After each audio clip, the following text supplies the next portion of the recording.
जय भोजपुरिया समाज। जी हाँ भैया, अभी के रिपोर्ट में आप सबके बीच बहुत ही खास खबर लेके आए बनी। जी हाँ भैया, आप सबके बता the power star Pawan Singh के कमरिया हिला रही है जौन की एक बॉलीवुड सॉन्ग आई यानी हिंदी सॉन्ग, जौना के बाद एक और गाना आप सबके बीच आ रहा है। जी हाँ भैया, फिलहाल आप सबको बता दी बहुत पहले ही रिपोर्ट आई रहे, लेकिन लॉकडाउन और कोरोना महामारी के चलते रुक गई बा। जी हाँ भैया, आप सबको पता बा इतना डिले हो गई यानी लेट हो गई, यही सब के चलते ना तो अभी तक शायद एक ना दो तीन गाना आ गए बॉलीवुड सॉन्ग हिंदी सॉन्ग, वो भी पवन सिंह के आवाज में। जी हाँ भैया, खास तौर पे हम बात करल बनी एक लेटेस्ट अपडेट आ चुकल बा जौन की खुद पायल देव जौन की कमरिया हिला रही में फीमेल सिंगर जौन रही उहे भैया खुद लाइव आके एक बात के पुष्टि के बड़ी जौन की हम वीडियो में आप सबके बता रहा बनी। जी हाँ भैया, आप सब इतने जानी कि पवन सिंह और पायल देव की आवाज में बहुत सारा गाना आवेला। जी हाँ भैया, लगभग 3-4 गाना आवे वाला बा, लेकिन अभी फिलहाल हम एक गाना के बारे में बात करें। काहे कि आप सबके पता बा एक गाना आई ओकरा बाद एक और गाना आई ओकरा बाद आई,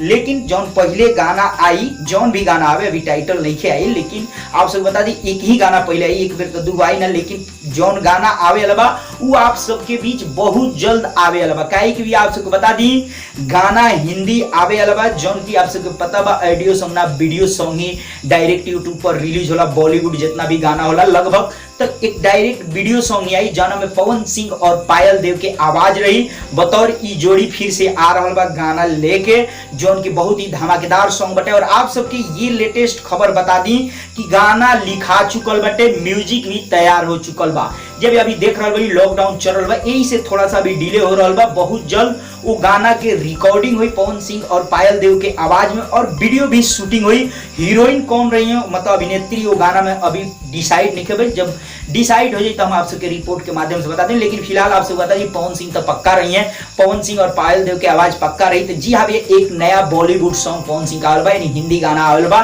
तैयार रही। जब भी लेटेस्ट रिपोर्ट है गाना से जुड़ल आई हम बताओ तरह। अभी के रिपोर्ट ये बा कि गाना लिखा गई बटे, गाना के म्यूजिक भी बन गई बा, बस बहुत जल्द गाना के रिकॉर्डिंग होखल बा और वीडियो सॉन्ग के शूटिंग हुई। ओकरा बाद आप सबके बीच एक और पवन सिंह के नया धमाकेदार हिंदी सॉन्ग आई जौना से धूम मची। जी हाँ भैया, जे तरह कमरिया हिला रही गाना धूम मची ले रहे, यही तरह ई गाना भी धूम मचावल बा। बहुत ही जबरदस्त गाना आप सबके बीच आवल बा, काफी धूम मची।